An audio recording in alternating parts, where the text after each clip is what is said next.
po sa ating lahat. Welcome po ulit dito sa Mamos Daily Tips. Tuturuan ko po ulit kayo ng isang para ihayag ang katotohanan. Halimbawa po ay meron kayong kakilala na may gusto siyang sabihin pero hindi niya magawa, or meron siyang nagawa na hindi niya masabi yung katotohanan. So, pwede po itong remedies na ito na makatulong po sa inyo para po malaman ang katotohanan. So, paano nga ba mga loves ito gawin? Sa simpleng apple cider mga loves na ito ay makakatulong sa inyo upang malaman nyo kung ano yung katotohanan. So, ano lang bang kakailanganin natin dito mga loves? Naglagay na po ako ng apple cider sa isang babasagin. Pwede po kayong mga loves gumamit po ng mga garapon na may takip. Kahit po yung mga pinaglumalang na pinaglagyan po ng mga palaman mga loves, pwede na po yun. Kailangan lang po natin dito ay isang malinis na papel. Pwede po isang piraso lang, hatiin nyo lang po siya sa gitna. Yan. At panulat po. Ang gagawin lang dito mga loves ay sa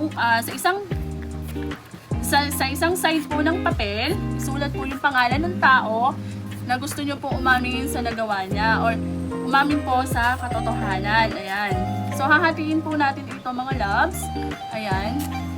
Gaya nga po ng sabi ko, sa isang side po ng papel, isusulat nyo po yung pangalan ng tao na gusto nyo pong magsabi ng katotohanan. At sa isang side naman po ng papel, ay isusulat nyo po yung gusto nyo po na sabihin niya na katotohanan. So, ilalagay natin ang pangalan. Ayan. At yung katotohanan. So, ayan, kunwari mga loves, naisulat na natin yung pangalan at naisulat na natin yung gusto natin na malaman na katotohanan sa sasabihin niya. So, ayan mga loves, ibibilot lang natin ito. So, halimbawa, ayan, mga loves, na ibilot na natin. I-shoot na natin siya dito sa bote. Iyaan lang natin siya. Pag nailagay nyo na po siya mga loves, ayan, hahayaan lang natin siya sa loob ng 9 na araw.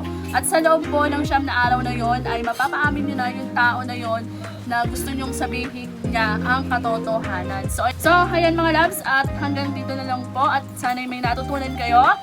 At magkita-kita po ulit tayo dito sa Mamos Daily Tips. Ayan, at marami pong salamat.